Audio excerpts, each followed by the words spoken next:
सावन की बारिश में महादेव भक्तों की परीक्षा लेने आए हैं। स्वामी, सावन में आपके भक्त आपकी भक्ति कर रहे हैं। आइए, आज पृथ्वी पर चलकर उनकी परीक्षा लें।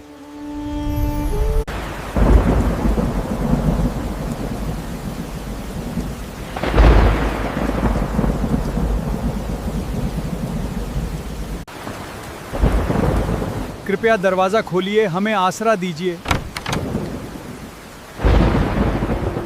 तुम्हारा कल्याण हो। Come inside, make yourselves at home.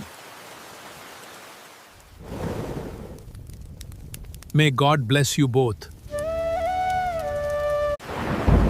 हे प्रभु, हमारे भाग्य जो आप पधारें। तुम्हारी भक्ति से हम प्रसन्न हैं।